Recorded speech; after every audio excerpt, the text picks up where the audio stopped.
ഈ അവിടുന്ന് ബോഡി എത്തിക്കുന്നതിനെ സംബന്ധിച്ച് നമ്മുടെ ഗവൺമെൻറ്റിൽ നിന്ന് എക്സ്റ്റേണൽ അഫയേഴ്സിനെയും എല്ലാം ബന്ധപ്പെട്ട് എക്സ്റ്റേണൽ അഫയേഴ്സ് മിനിസ്ട്രി. അപ്പോൾ നമുക്ക് കിട്ടിയ വിവരമെന്ന് പറഞ്ഞാൽ എയർഫോഴ്സിൻ്റെ തന്നെ ഒരു വിമാനത്തിൽ ബോഡി അവിടുന്ന് എല്ലാ ബോഡികളും ഇന്ന് ഐഡൻറ്റിഫൈ ചെയ്ത് കൊണ്ടുവരാൻ പറ്റുന്ന ബോഡി ഇന്ന് തന്നെ അവിടുന്ന് പോരുമെന്നാണ്. സമയമൊന്നും കൃത്യമായി പറഞ്ഞിട്ടില്ല.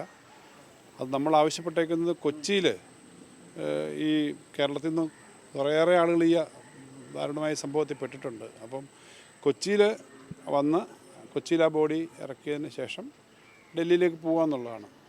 അങ്ങനെയാണ് ആവശ്യപ്പെട്ടിട്ടുള്ളത്. അങ്ങനെ നോക്കാമെന്ന് പറഞ്ഞിട്ടുണ്ട്. ഇപ്പം വിദേശകാര്യ സെക്രട്ടറിയെ നമ്മുടെ ചീഫ് സെക്രട്ടറി വിളിച്ചിരുന്നു, സംസാരിച്ചിരുന്നു. അങ്ങനെ നോക്കാമെന്ന് പറഞ്ഞു. അതിനൊരു കൺഫർമേഷൻ വരണം. അങ്ങനെയാണെങ്കിൽ കൊച്ചി വന്നിട്ട് കൊച്ചിയിൽ നിന്ന് ഇങ്ങോട്ട് എത്തിക്കും. ഇനി അതിനെന്തെങ്കിലും ബുദ്ധിമുട്ട് പ്രായോഗികമായിട്ടുണ്ടെങ്കിൽ അതനുസരിച്ചിട്ടാണ്. എന്തായാലും അങ്ങനെയാണെങ്കിലും എത്രയും പെട്ടെന്ന് ഡൽഹിയിൽ നിന്നും ബോഡി നമ്മുടെ സമീപ എയർപോർട്ടുകളിലേക്ക് വന്നിട്ട് ബോഡി എത്തിക്കും. അതിനുള്ള കാര്യങ്ങളാണ് നടക്കുന്നത്. ഔദ്യോഗികമായി എല്ലാം കിട്ടിയ കൺഫർമേഷൻ വന്നിട്ടില്ല. എന്തായാലും ഇന്ന് തന്നെ ഈ കാര്യങ്ങൾ നടക്കുമെന്നുള്ള തരത്തിലാണ് പറഞ്ഞിരുന്നത്. അപ്പോൾ അതനുസരിച്ച് കാര്യങ്ങൾ ചെയ്യുന്നുണ്ട്.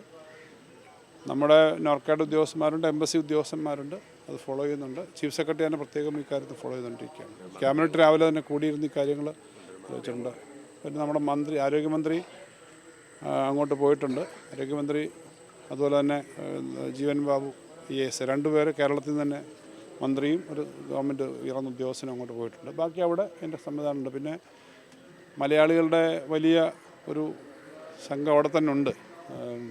ഇവിടുന്ന് തന്നെയുള്ള ആളുകൾ, നമ്മുടെ ഈ വീട്ടിൽ നിന്ന് തന്നെ ഇതിന് ചുറ്റുപാടുമുള്ള ആളുകൾ തന്നെ അവിടെ ജോലി ചെയ്യുന്നവരുണ്ട് ആ പ്രദേശത്തുണ്ട്. അപ്പോൾ അതുകൊണ്ട് അവിടെ മലയാളി സംഘടനകളും മലയാളികളുടെ എല്ലാം വലിയ പ്രവർത്തനമുണ്ട്, ഇന്ത്യക്കാരുടെ എല്ലാം ഉണ്ട്. എന്തായാലും വരുന്നതിനെ സംബന്ധിച്ച് ഒന്നുകൂടെ അറിയണമെന്നാണ്.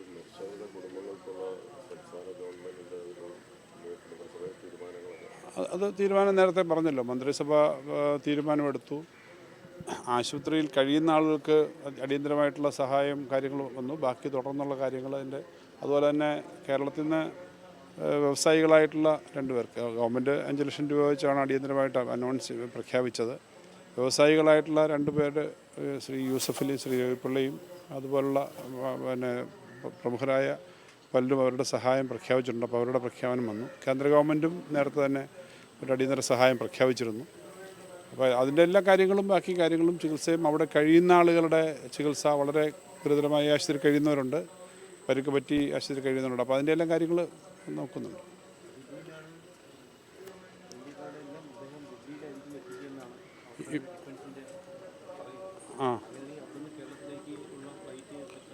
അത് സർക്കാർ അറേഞ്ച് ചെയ്ത് വീട്ടിലേക്ക് തന്നെ എല്ലാ വീടുകളിലേക്കും ഈ അവരുടെ ഭൗതിക ശരീരം എത്തിക്കുന്നതിനുള്ള എല്ലാ കാര്യവും നമ്മുടെ നോർക്കയും സർക്കാരും ചെയ്യുന്നുണ്ട്.